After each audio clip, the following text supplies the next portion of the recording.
This is something we have been planning for, months with great purpose. So with that, you are at a Family to Family Network meeting. We have Family to Family networks across our state, from Logan to St. George, and then across the middle of our state, including Tooele, and then over into the Uinta Basin. That includes both Roosevelt and Vernal. We're families helping families with all sorts of fun stuff, including this topic tonight. So part of a little housekeeping that we'd love to do is for tonight, it might be helpful if you're in speaker view, which at the right top corner, there's a little part of your screen that says view. You can change that from gallery to speaker so that you see which one of our moderators is speaking at one time. You can choose whichever one is helpful for you, but it might be helpful to go to speaker view. The other things we want to let you know, and this will be perhaps repeated a couple of times, is questions and comments that come in will be done mostly through the chat. Again, that's at the bottom of your screen. You can open that up and share comments with each other, ideas with one another, great ideas and other things. If you have questions that come up that you'd like us to address and bring to our moderators, please enter those in. There's a few of us that are moderating and watching that chat, and we'll bring them to the group if we see that there's further discussion that's needed. Please know that we are watching that. So with that, we are so excited for this. Again, this topic that we're talking about tonight is our faith in disability. This is part one. We will have a second part that happens on May 4th. We'll give you more details about that as we go throughout the evening. This one tonight is the parent perspective, and we are going to have Lisa Wade and Maria Wiscombe be our moderators tonight. This workshop tonight is being sponsored by the Davis County Family to Family Network, and yet I'm sure we have people here from across our state. So with that, I'm done talking for the evening. Yay me, and yay for you, because I'm going to turn this now over to Maria. Maria, go right ahead. Oh, you're on mute. Yep, I am on mute, and I'm good at this. I'm Maria Wiscombe. I've been involved with the Family to Family Network off and on over the years. I also am a parent consultant for the Utah Parent Center. And so the Family to Family Network and the Utah Parent Center are friends. And so that works out great. I'm in speaker view. Okay. I have a daughter who is a young adult now, and so we live this experience with you as well. And then I'm going to let Lisa Wade briefly introduce herself as well, and then we'll get going with our discussion. Thanks, Maria. I am Lisa Wade, and I am a mom of a now 25-year-old with autism and intellectual disabilities and a traumatic brain injury, and I too have been involved with the Family to Family Network over the years. First as a participant, where I was so appreciative of the parents that helped me navigate this disability world. And then I was a leader for a while, and I'm currently working at the Utah Parent Center. And I am so excited to be here with you tonight. Perfect. Thank you. All right. So this idea has been percolating with the leaders of the Family to Family Network for quite some time. And Julia pulled me in to be involved with this. And we were trying to figure out what take that we wanted to, and direction we wanted to take with this. And Lisa and I happened to listen to the same presentation without knowing that we were. It was at the UVU Autism Conference that was this past March. And one of the keynotes was by Dr. Eric Carter. He's with Vanderbilt University. and it was titled "The Ache of Your Absence, Creating Communities of Belonging." And that stood out quite a bit to both Lisa and I, pretty profound. And our next meeting, we both hopped on and went, oh my goodness, we have the direction that we want to take this discussion. So I think that you're going to feel a lot, or hopefully feel a lot of positive vibes with this, that you'll get some great ideas, whether it's from what we share. Eric Carter with a K, Eric with a K Carter. And we'll put links in the chat box as well, because we've got a couple of links that we need to share with you. Okay, I lost my train of thought for just a second. That's great for starting it off. But he started talking about communities and really wanted people to focus on what communities matter most to you, or what communities matter most to your child, to your young adult, and thinking about integration, inclusion, and what that all means. And some of the things that he shared were just so profound. He talked about how integration creates opportunities of being near, but not necessarily being among our peers or our community. And I think that's really important, because I find that's really common for my daughter, that she's there, but not necessarily an active participant. And you might feel very similar with your children as well. And then he talked about how there's a difference between inclusion and belonging.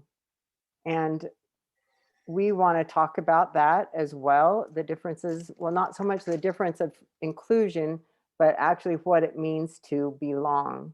So we're going to talk about 10 landmarks that he shared in his presentation. So we don't want to take from completely from him, but those 10 landmarks really stood out to us, and I think that they will stand out to you as well. And they're going to help us understand what it means to really belong, especially when we're focusing on our kids. But I think even as parents and caregivers, sometimes we don't necessarily feel like we belong in some communities. We may feel that we're there, but not necessarily an integral part of the community. So with that, we are, Lisa's going to cover the first section. And just remember in the chat to, if you have questions, post your questions there. As we talk about these different landmarks of belonging, if you've had an experience that you want to share through the chat box, that would be great too. And then at the end, if we have time, we'll go through and share some of those highlights, and then also make sure that we answer all of your questions. All right, take it over, Lisa. Thanks, Maria. Hopefully you have received in your email a handout that has these 10 characteristics that we're going to talk about tonight. And if you haven't, hopefully there'll be a way for someone else to put it in the chat, or when I'm done talking, I will get it in the chat for you. I can't do two things at once. I wanted to start out by saying, first of all, that our philosophy with our son in our faith communities was that my kid, my responsibility. So we always approached it with the fact that our son was our responsibility. And so we tried not to put expectations on other people for how they would accept and include our son. I'm not saying we were perfect at it, but that was kind of our philosophy, because we can't change other people. We can only change ourselves. And so our hope tonight is that as we talk about this creating a community of belonging, that you will find one thing that you can do to help create a community of belonging in your faith community, because we are the catalyst for change. So the first 3 aspects that we want to talk about are to be present, to be invited, and to be welcomed. to be present means you actually have to be in church services. If you're not there, you can't really feel like you belong. And I know the pandemic has really made it hard to actually be there and participate. So it'll be nice to be back and be present. To be invited and to be welcomed are very similar. And a lot of churches say, oh, everyone's invited, everyone's welcome. And that is great. But to truly belong, that personal invitation, that personal welcome can make such a big difference. So how can you help to create that atmosphere in your churches? Are you looking for people who aren't there, who should be in your church services, but maybe they aren't there or haven't been there for a while? Or is there a family that used to come and now they're not coming anymore? Who can you extend a personal invitation to? And what can you do to ensure that people feel welcome? As you look around at your church services, are there things that could be done differently that might make a difference in how people feel and being welcomed? And I'm not saying you should go tell your pastor or faith leader how they should run their congregation. What I am saying is maybe you could suggest, oh, it would be so nice to have a greeter at the door, and I'd be happy to take every other week or something, so that you're part of the solution. I know that some congregations do meet and greets after services, or they have cute names for them, like coffee and sandwiches or whatever, or they'll do a service project right after their services, or a potluck lunch, right? So chance to help get people together and build those welcoming feelings.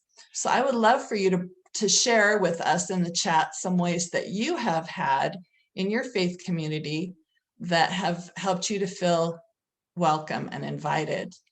Some things that people have done to help you, or things that you have done to help welcome and invite other people. And Maria, we did not talk about if you wanted to do to be heard now, because we had that conversation earlier, or if you just want me to blast through the first 6.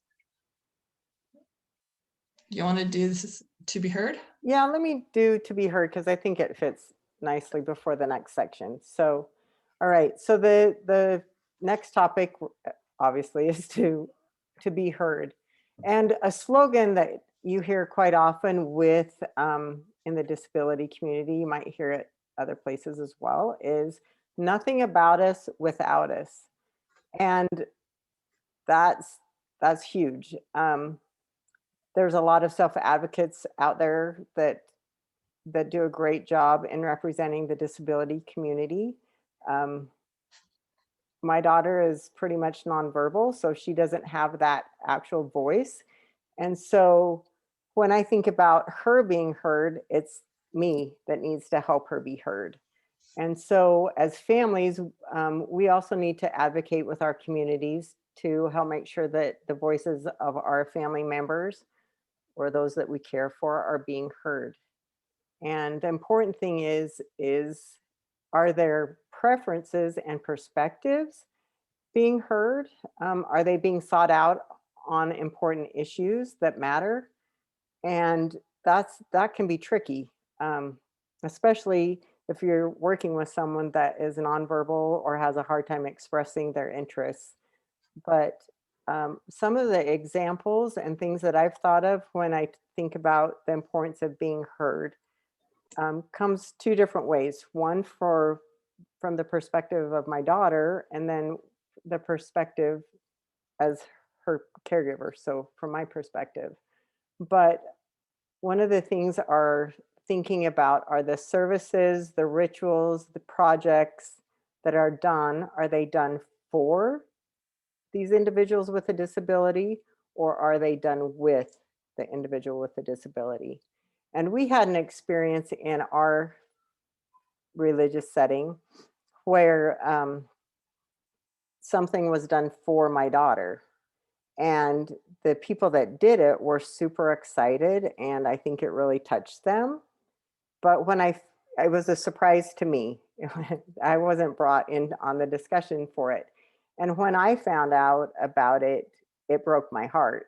And I had to really I had a friend that really had to work with me through this, because to me, I felt like they missed the boat on not involving my daughter and doing it with her, because I think that the experience would have meant even more to the individuals that did it, along with including my daughter and letting her have that experience as well.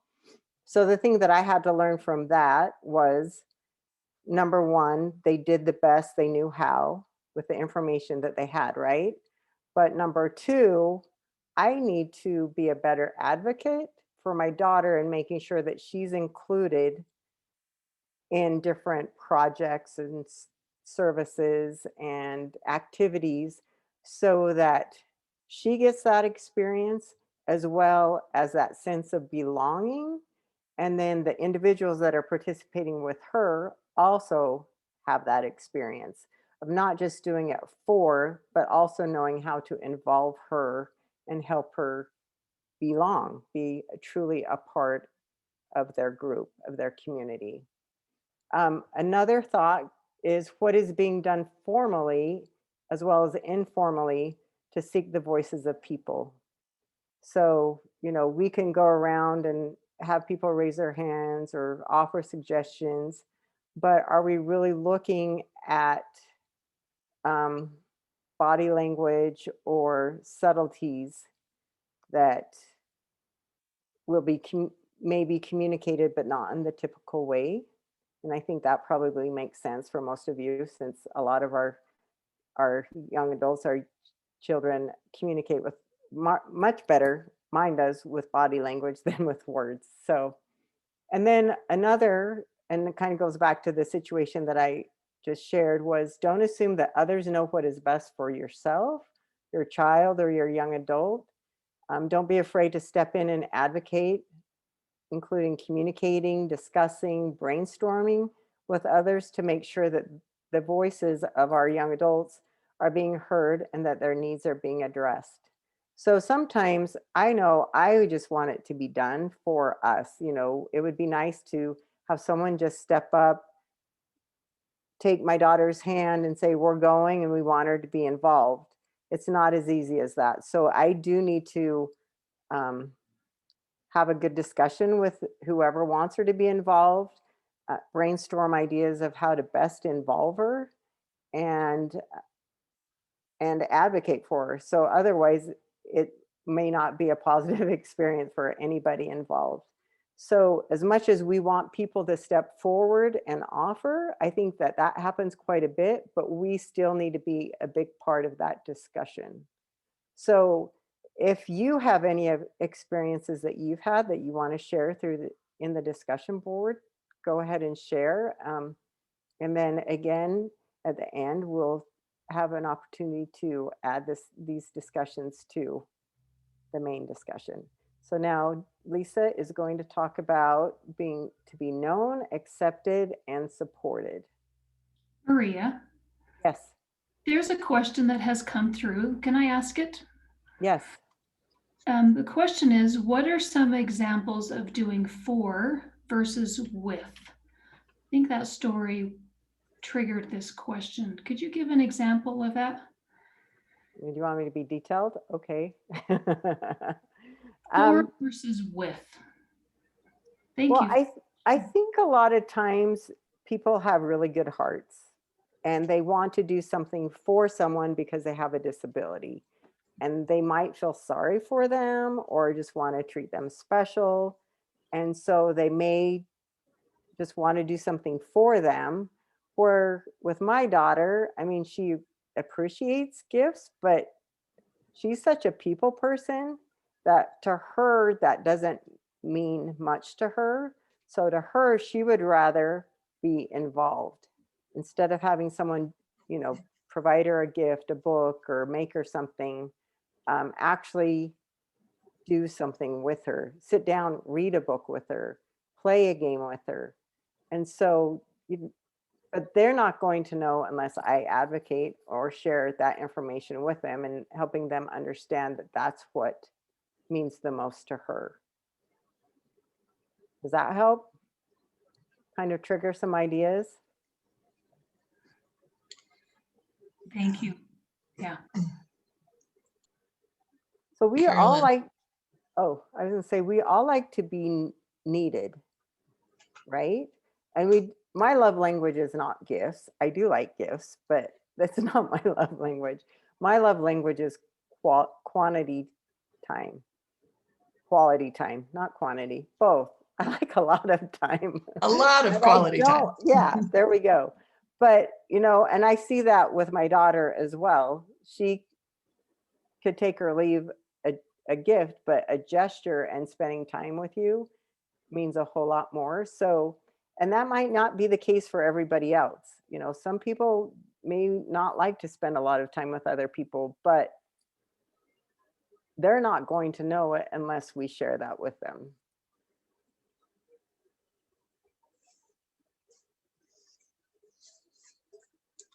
Thanks, Maria. I think on that, do something for and something with.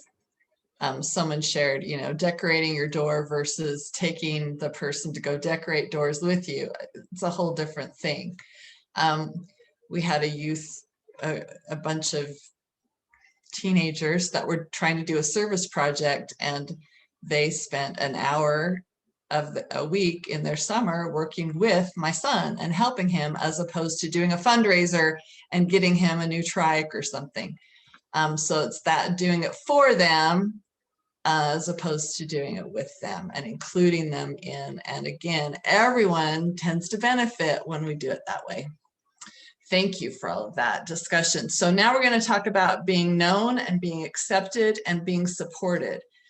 To be known is not just being known as the person in the wheelchair or the girl who can't hear, right? We want to be known by our names. We want to be known by our strengths and by our abilities.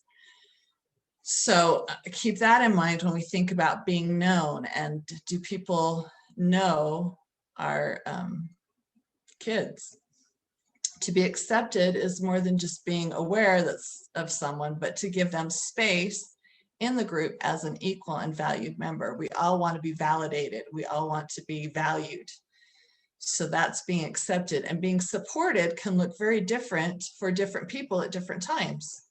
So support should be individualized and contextualized, which means depending on the context is the support that you need. Supports can be formal, like someone's paid to take your child or sit with your child at church services, or it's informal, like a peer will say, hey, come with us to Sunday school, or we're going to go get donuts after this. Do you want to come? That's a natural support or an informal support. So in your faith communities, if you want people to get to know your child, like Maria has said, we need to be willing to speak up and help people get to know them beyond their disability. So, and try and keep it in positive, strength-based terms. So if someone says, oh, we're going to go roller skating, and you say, oh, Johnny can't do that, thanks anyway. Instead, you could respond with, oh, Johnny may not be able to roller skate, but I know he would love it if you guys played Minecraft one night. Or if you, played some other video games, or if you wanted to play basketball, but he can't roller skate. So just helping them to know things that your child does enjoy, and helping them to get to know your loved one and what they do like and what they do enjoy. Acceptance isn't something that you can make people do. You will accept my child, but we try and provide a community or opportunities for that to happen. And one way you can do that is just by the way you show acceptance of your child and their disability, and then the way you accept others. And that example will show others how they can be accepting. I know we've had people tell us that they feel more comfortable being around our son because they watched us and how we are comfortable with our son, which of course we are because he's ours. But it helps that comfort level. And sometimes we want people to say, oh, it looks like you need this, so here, let me help you. And we wait for that support to be offered. But sometimes we might need to just ask, and that's okay to do. If someone ever says, oh, if there's ever anything I can do for you, take them up on it and say, well, I would really appreciate, and give them some choices. If you could do X, Y, or Z, that would be so helpful. Are you able to do any of those? Then you may have put them on the spot. It could have been a false offer, but they offered to give you some support, so take them up on it. And as a parent, I know it's hard for me to step back and let someone else do something that they might not do perfectly, or that my son might not accept. And it might be a little bumpy or rocky for them, but it's okay. Everybody can learn from that. I remember when my son was young, a neighbor offered to sit with him so that I could go to the Mother's Day church service without him. And she's a school teacher and she knows how to be with kids. And I was a nervous wreck about it, but I took her up on it. And to this day, I cannot tell you what was said in the church service, but I still remember her willingness to serve me. And my bravery letting her stay with our son. And you know what? They developed a little friendship out of that because she had gotten to know him on an individual basis and had spent time with him. And so that was a positive thing for us all. We all benefited from that. So I hope you've been thinking about ways that you could help people be known or help people accept and support your loved one in your faith communities. You might have some stories of that. I know we just recently began attending a new congregation, and I am working really, really hard at learning people's names because I know it's so important for them to feel they belong. If I call them by name and greet them, when all you can see is their eyeballs, it's a little bit harder for me to remember from week to week who is who, but people want to be known. So there are lots of ways that we can help facilitate that in our faith communities. Okay, Maria. Well, and I have a thought on that kind of goes along with this support. This is more from a school setting, but I think it could be used in any type of setting. So I talked with a mom a few years ago, and I share this example quite a bit with families that are working on transition, especially helping their youth be more socially appropriate, because sometimes that's something that we deal with. I know that's something that I deal with. But in this situation, so her son was attending high school, and he just loved to greet everybody, which is what my daughter does too. But and he would reach out and touch them to say hi. And in high school with the girls, I mean, with most people, he would just touch them on the sides. But with the girls, it wasn't an appropriate place for him to be touching the girls. And I think this is so great what the mom did. So the mom didn't want him to be shunned. She didn't want him to be in trouble. She certainly didn't want him to do something that others felt were inappropriate. So what she did was she gathered his peers, his friends, and said, what would you feel would be the most appropriate way for him to greet you? And they all said, you know what, if he just tapped us on the shoulder, that would be great. And so they worked with him, and that's how we started greeting other people, was by tapping them on the shoulder. And I just thought that's a great example of bringing in your peers, your community, and getting their input so that he is a part of them.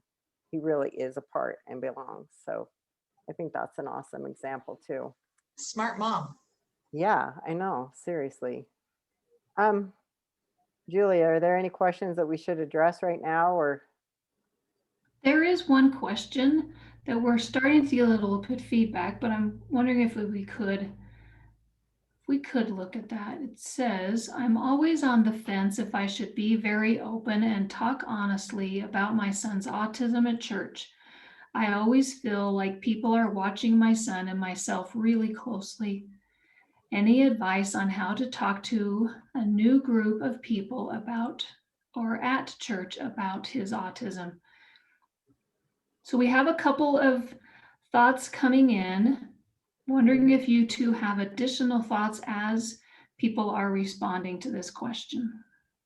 Well, and I like the one suggestion about perhaps offering a little class or doing a presentation about autism. I did this when my daughter was a child, so 6 or 7, and I brought a book to her class, basically to the youth group, the children's youth group, and shared it with them. And I think it's called What About, no, My Brother Sammy, I think is what it's called. I've put it away because it makes me teary whenever I read it. But it's that just really opened the doors to help the kids on their level, help them understand my daughter more. So I like that idea as far as hosting a class or a presentation to help people in your congregation understand your child better. And then also another comment was just being open with others. When we moved into a home well, actually, a family had moved into a home in our neighborhood when my daughter was 2, and they have a son with Down syndrome. And so they are very aware of others who have disabilities. And they invited us over with our daughter and our rest of our kids for dinner, just so that they could get to know her better. And that really hasn't happened with anybody that doesn't have a child with a disability. But that meant a lot to me. Not as much then because she was so little, but as she got older, I just really appreciated what she did, because now I try to make that same effort when someone moves into our neighborhood or area and they have a child with a disability, and trying to get to know them better and help them feel included. So, and I'm an open book. I remember when we moved, so we moved shortly after that into a new congregation. And the first day the first meeting that we attended, I was so self-conscious about what my daughter was doing, what her behavior was like. And it wasn't anything out of the ordinary, but I was just so fixated on her and what I thought everybody else was thinking. Um, and I was pretty stressed by the time the meeting was over and we were going to our next meeting. I had called ahead of time and talked with the youth leaders to let them know, because we have 6 kids and we were flooding them with children. So I called to let them know the ages of our kids and then explained my daughter to them and her needs. And when I went to take her to her class, the lady at the door said, "Oh, this is so and so, and let me take her." And my daughter didn't walk at the time. She was almost 3 and didn't walk. And it melted my heart and gave me time to breathe. And she took her, went into the room, shut the door, and I think I just kind of melted against the wall. But it helped me realize that what I was thinking was pretty much not what anybody else was thinking. And I know that's not always the case, but I think if we can, like one of the comments said, if we can be open and share about our children to others, and it might, beforehand, or if there's been a situation that hasn't gone smoothly, to just be open and frank, but also, like the experience I shared before, also try to understand the point where they're coming from, because they might be doing their best, the best they know how, but we can always help them interact with our kids better. That was a long answer. All right, if you're okay, I'm going to move forward because I think this will hopefully help answer some of the other questions and comments in the chat too. So I'm going to talk about to be befriended, needed, and loved. And to be befriended, relationships matter. We all know that. And as Lisa briefly explained in one of her comments, there's a quote that Dr. Eric Carter shared in his presentation by Hans Renders. And he says, whatever it is that rights and choice can do, they are not going to make me your friend. So if we have these disability rights and we have the right to choose and things like that, that's not necessarily going to make you my friend. And so friendships are intentional. And so what are we doing to provide those opportunities for our kids to have the opportunity to build friendships? Some of the ideas that Dr. Carter shared in his presentation were to look at shared activities and common interests. And one of the things that I talk to parents a lot that are looking for ways to get their kids more socially involved and improve their social skills is to look at their interests and look for camps or clubs at school, different things like that that they really enjoy. And pretty soon they're not necessarily interacting, but they are, because they are talking about the activity that they're so hyper focused on with somebody else that's so hyper focused on too. So finding common interest in shared activities, that can be really great. And then just consistent opportunities, and then making sure that your child, young adult, has the sufficient support that they need to help them be successful and also have a valued role. So everyone needs the opportunity to be chosen as a friend too. Um, so not just to be looking for friends, but also have someone come up to them and ask them to be their friend. I'm going to share in the chat box a resource that Dr. Carter shared that is fabulous. I haven't had the chance to look through the whole thing because it's 60 plus pages, but it's on friends and how connecting with people with disabilities, what you can do. And it's amazing. So it's totally worth your time to look through this. I haven't decided whether or not I'm going to print it because it is over 60 pages, but I just might because it looks really great. Um, and then to be needed. Everyone needs the opportunity to be needed and not always be the one who needs something, right? And I know with my daughter, if she's asked to do something, she gets so excited. She's all over it and just super happy of being able to do it.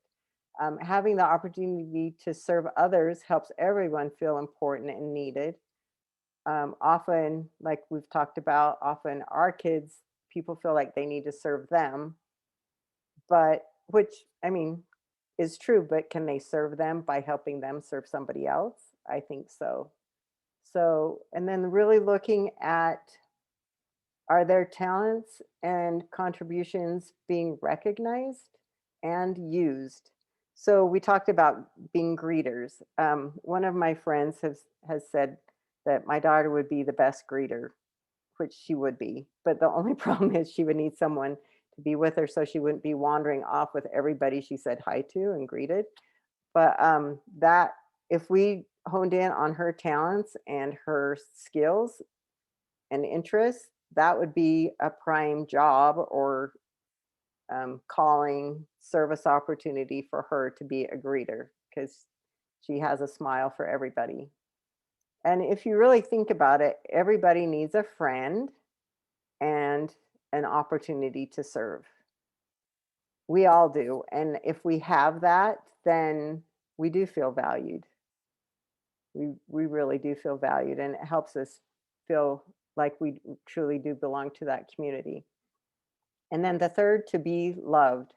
Dr. Carter said, where love abounds, belonging is much more likely to be experienced.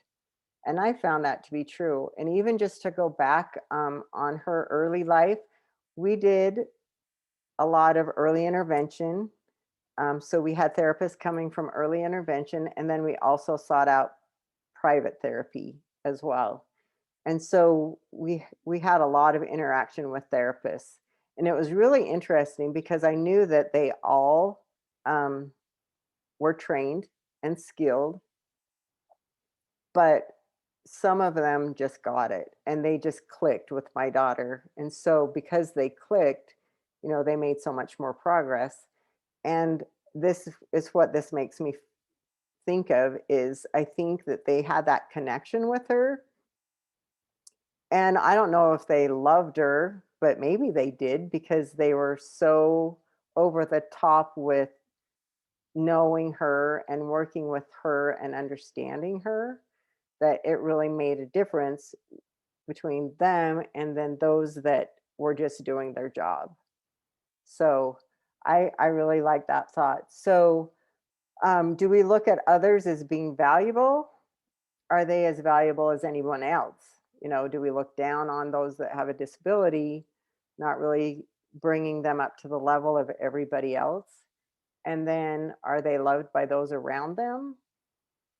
And we often find, like I just kind of explained, we thrive most in the company that love us deeply. And love is central to belonging. So be thinking about some of the experiences that you've had that focus on these three different topics: befriended, needed, and loved. Um, we've also talked about this again, but I want to mention it again. Everyone needs a friend, not a paid staff, which we pay a lot of my daughters people to be your friends, right? But they need a friend and a responsibility to feel like they belong. And then doing a project for someone instead of with them, who benefits when it is done for typically those that did it, and who benefits when it is done with everybody. So not only the ones that are doing it that we're going to do it for, but they do it with, and so then our child benefits as well.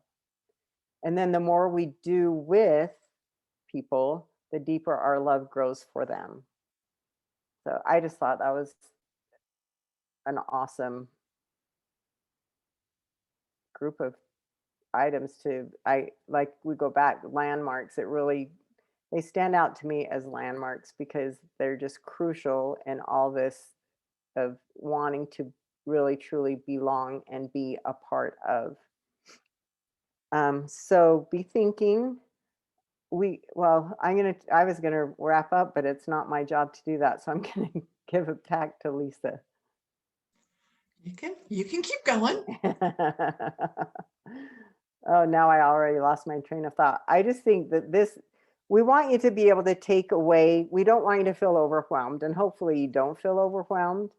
Our goal is for you to think about these different landmarks and think about what would make the biggest difference for you right now or for your youth. And kind of like I mentioned at the beginning, there's times when I feel like I don't belong. Sometimes it's my own fault and I put up those barriers or walls or a facade and act like I'm okay. But people that know me know that I don't put facades up very often. I'm pretty much an open book. But we do need to make the effort, unfortunately. I mean, we've got enough on our plate as we advocate for our kids in school and medical reasons and with family. And so we want something to just kind of fall in our lap sometimes, and sometimes it does. And sometimes it only takes a little bit of effort and then people get on board and join us. And then sometimes it takes a lot of effort. And sometimes people just totally miss the mark and needing to wait for a rotation of who's going to be their teacher or leader or whatever. But to not give up, because our kids need to belong and we do as well. And isolation is not good for any of us. But okay, go ahead, Lisa. I can go on, you know that. No, I appreciate your wisdom. Thank you so much for sharing. Julia, is there anything we need to be aware of before we continue down our path? We good? I'm looking through the comments. There is a question here from Carol Vaughn. When someone is first taking responsibility for your child, what are some questions that you wish they would ask you?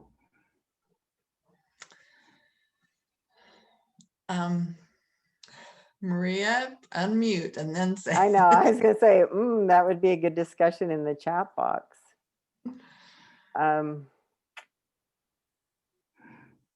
What does I have she some like? What hindsight. does she I'd love does to make hear her this. happy? Yeah. Those are the top two that are coming to my mind, but I know that I would like them to ask deeper questions. So go for it, Julia. Well, and how do they learn best? What are some tricks to catching their attention or to helping them participate in the class? You know, visual, you could yak at my son all you wanted and he would never clue in, but if you did pictures and videos and acting it out and movement, then you might get his attention. So knowing the best way to reach that child, if they'd let you tell them that. Julia, your ideas. My additional thoughts would be, how does this child, youth, adult communicate back with the individual they're with? How do we know when they're responding, when they're happy, when they're distressed, when we need immediate help? What is the communication intent of that person? What communication is exactly what I would expect you to answer. That's Surprise. your forte. Her specialty. That is your forte. And I know I always did a little mini lesson on my son, and always let people know that we're there as backup. Again, my child, my responsibility, and we always felt that way. So we were always backup. But you know, he had some great experiences in different Sunday school classes and things. So over the years, still doesn't like church, but you know, he's good to go with us. So we appreciate it until he learns to stay by himself. He's stuck going with us. So we're working on that. Oh, go ahead, Maria. Well, and I think you're going to do this, or if you're not, would you please, someone was asking if you could do a very quick definition of each of the 10 landmarks again. You want to do that, Lisa? Quick definition. Okay. Yeah. Let me find my list. So to be present, you must be there. To be invited, not just generally invited, but a personal invitation is best.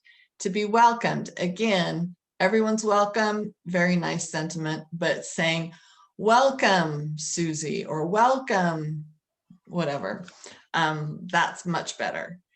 Then Maria talked about being heard, and that is seeking feedback, seeking for ideas and thoughts and input from individuals with disabilities, and letting that and validating what they say. Did you want to say more on that, since I kind of... No, perfect. To be known is to be known by your strengths, not just your disabilities or weaknesses. To be accepted is, again, to be accepted for who you are. To be supported is to be supported as you need, in the way you need, at the time you need. You might not always need supports, but at appropriate times you might. To be befriended, again, to have somebody who cares about you as a friend. To be needed, meaning that you are valued, and you're missed if you're not there. You have a role to play. And then to be loved, and that is just a wholehearted acceptance of another individual. And that's how we create communities of belonging. And you don't have to have all 10 of these before you'll feel like you belong, but each one of those can help to build on that foundation that you will feel more a part of the community. And we've talked about this in the context of faith communities, but I think this is applicable to any community, your work community, your neighborhood, your school community, your soccer team community, you know, whatever it is that you're calling your community, these all apply in those different communities as well. Did I miss anything? Nope, super great job. So there is a question in the chat box basically asking if anyone's had any good experiences in getting their young adults more involved in their congregation. And do you mind if I share? Please. You know, I always have something to share. All right. So my daughter's 22, and I had this thought at the beginning of like in January, that she needed to be more involved in the young adult congregation in our area. And it seemed a little far-fetched because she does need someone to be with her all the time, really. And she can't be, well, she can be independent in her own way, but she really does need supervision. And I was trying to figure out how that was going to be. And I thought, well, you know what? I'll just contact the connection that I had with that congregation and go from there. It really was just that. And luckily that contact already knew my daughter, not extremely well. He knows my husband and I and some of our older kids, but knew of my daughter. Because if you've met her, you know you've met her. I'm just saying that straight across. Anyway, so we met with him and a couple of other young adults from that congregation as well. And they just happened to be having a meeting with their service committee. And it just kind of fell on all into place. So I know we got the gold ticket on that one. But we explained our daughter kind of the supports that she needs to be successful in going with them without us to the congregation. We wouldn't put her in a setting like if we knew that she was going to go and have some behaviors, be super disruptive, things like that, we wouldn't have considered this. So she is in a good enough spot that we felt like, you know, with a little bit of support, then that she could do this. And so, you know, after 45 minutes of discussion, we had everything set in place for two of the girls would come and pick her up from our house. So we wouldn't even need to take her, but they'd come pick her up and take her to the meeting and then bring her home after. And it's worked. She hasn't gone every time. We've missed quite a few, whether if we're out of town, we don't send her because we're not here for backup. There has been a time where they've called me and said that she was having a rough time. And so I did go and pick her up. So, you know, it hasn't been completely successful as far as her going every time, but it has been successful because it's working. And she's not going to add a whole lot to the meeting other than I just felt like she needed to be there for everybody else to have her be around. So that's the way that we approach that. And like I said, you know, things were aligned and just were able to fall into place and go fairly smoothly from the setup. We always need to readdress it and make adjustments as time goes on and as people rotate and young adults leave to school and somebody new steps in. But that's what we've done. And she loves it. So that helps too. She doesn't fight it because, like I said, people are her thing. So it's worked out well. So that's one of the things that we've done to help her get involved. I'm just going to look through here and see if anyone else has added their 2 cents.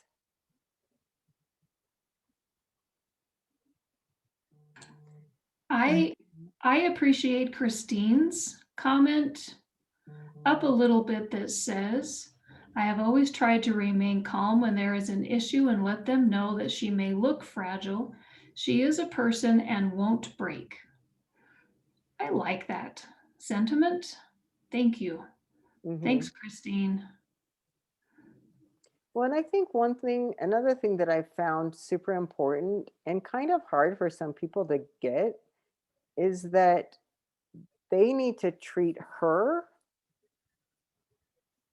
as her chronological age and have high expectations of her because she picks up on that. And I think I'm going to have to turn my light off. I'm getting toasty. Oh, goodness, it will just. But I think people aren't quite sure that they can have high expectations of our kids or that it's okay. They don't want to act like they're being mean or strict. But our kids will step up to those expectations if they're consistent with them. And I just feel like that's so important. And so even explaining that to people that, you know, are involved with my daughter is key in helping them understand how to interact. So kind of like what Christine said is like, she's not fragile. She's not going to break. Please interact with her and please interact appropriately with her too, like you would another 22-year-old. Good tips. Thank you, Maria. Is there anything else questions we need to answer? Yeah, I think the biggest offenders of talking to my son like a baby are his siblings. Like, no, he's not a baby. He is your younger brother, but he is an adult just like you. But yeah, sometimes they forget he's an adult. I wanted to let you know on a completely different subject that we had a parent who's written a book, and she has donated some copies to the Utah Parent Center. And we would love to be able to share a copy with any of you that are interested. The name of the book is Normal for Me. It's written by Tamara Anderson. And she's a mother of I guess he's now adult, with autism. And she takes kind of a spiritual journey along this world of autism. And so she has donated a bunch of books and has told us that we are welcome to give them away. So I wanted to make those available for you, and I'm going to type my email address in the chat. So if you are interested in a book, send me an email with your name and address. If you're in Salt Lake and can get into Murray, you can go pick up your own copy there, but let us know so we'll set one aside for you. But just, yeah, shoot me an email if you're interested in the book Normal for Me by Tamara K. Anderson. She also has a blog and an podcast that she does. So some of you may already be aware of her. Let's see. So we've gone over a lot of ideas tonight and talked about different ways that we need to feel we belong. And as we've said before, we say again, don't feel overwhelmed. That's a lot to take in. Hopefully, at least one of these landmarks has resonated with you and you think, okay, this is something that I can do. This is something that I can incorporate into our lives, into our faith community, that will help us feel like we belong, and hopefully other community members will feel that sense of belonging as well. So just pick the one. I would love for you to throw in the chat which of these 10 items you are going to work on, so we can all learn and support each other in this. Because as parents, we always need to be willing to advocate, educate, collaborate, and support those in our faith communities to make them places of belonging, because we are also part of the solution. Thank you so much for participating with us tonight. We appreciate you being here. This is a really important topic, and sometimes the place where we feel like we want to belong the most is often the place we feel least welcome, and that shouldn't be that way. We should be able to create these communities of belonging. Part 2 of this series will be on May 4th. And thank you, Julia, for putting the link in the chat for the May 4th meeting. It will be at 7 p.m. Again, I think May 4th is a Thursday. This time you'll hear from the faith leaders, and we have a variety of congregational leaders who are going to talk about things that they've been doing in their congregation that are creating communities of belonging in their faith communities. So that will be really interesting. And we hope to have this presentation tonight. It's been recorded, and so we will be posting that soon, and hopefully the chat will also be posted with it, because I think that there were a lot of good ideas that were shared in the chat that we did not capture in the recording spoken part. So we definitely want to do that.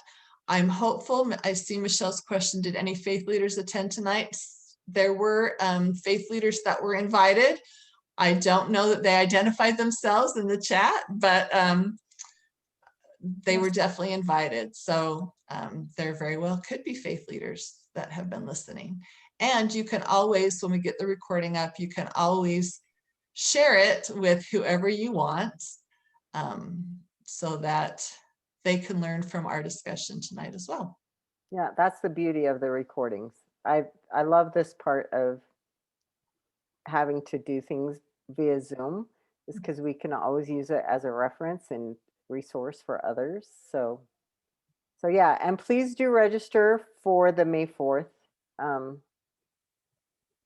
workshop. I think the panel, it's going to be great. We've got some really great people willing to share their experiences, and we're kind of putting them on the spot. And they're very willing to be vulnerable. So we appreciate them stepping in and helping us out. So I know what I'm going to take away, and when we were talking about this as a committee, the thing that stood out to me the most is that I need to introduce my daughter with her strengths and have that be first and foremost, not that, oh, this or oh, that, but this is who she is. So thank you all for participating. We really appreciate it.